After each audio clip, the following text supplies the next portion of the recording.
రోత పత్రికల్లో పట్టాకత్తి ఆయన చేతిలో పెట్టి బొమ్మేస్తావా? ఏ రకంగా నువ్వు ఓట్లు అడుగుతావు? ఈరోజు వచ్చి ఏ రకంగా ఓట్లు అడుగుతావు? ఈ పాపం నీకు చుట్టుకుంటుంది. ఈ ఎన్నికల్లో వివేకానందరెడ్డి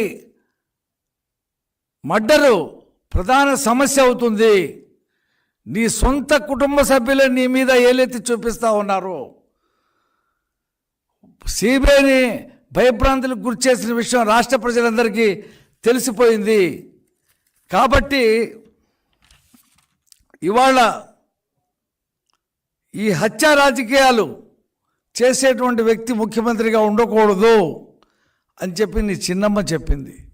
మంచి సమర్థుడైనటువంటి నాయకుడిని ఎన్నుకోండి, వైసీపీకి ఓటు వేయవద్దు అని చెప్పి నీ కుటుంబ సభ్యులు చెప్తా ఉన్నారు. ప్రలోభాలకు గురి చేసైనా సరే డబ్బులు, చీరలు, మిక్సర్లు, కుక్కర్లు పంచిపెట్టి గెలుస్తామని చెప్పి అనుకుంటా ఉన్నావా? ఆంధ్రప్రదేశ్ ప్రజలకి ఒక చరిత్ర ఉంది.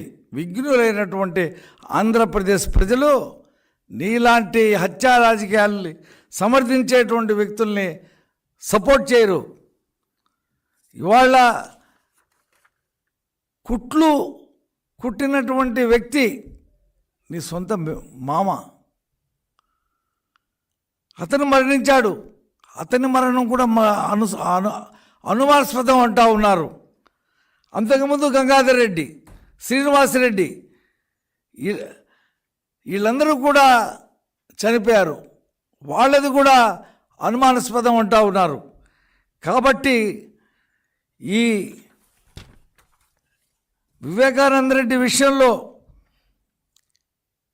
జరిగినటువంటి మిస్టరీని ఛేదించే అవకాశం లేకుండా నువ్వు కాపాడుకున్నావు ఈ 5 సంవత్సరాలు. ఇక తర్వాత నీ వల్ల కాదు. కాబట్టి జగన్మోహన్ రెడ్డి ప్రజలకు నువ్వు జవాబు చెప్పాలా. నీ కుటుంబ సభ్యులు, నీ చిన్నమ్మ, నీ చెల్లెళ్ళు సంధిస్తున్నటువంటి ప్రశ్నలకి, పులివెందుల ప్రజలు సంధిస్తున్నటువంటి ప్రశ్నలకి, కడప జిల్లా ప్రజలు సంధిస్తున్నటువంటి ప్రశ్నలకి, రాష్ట్రంలో ప్రజలు సంధిస్తున్నటువంటి ప్రశ్నలకు జవాబు చెప్పాలను.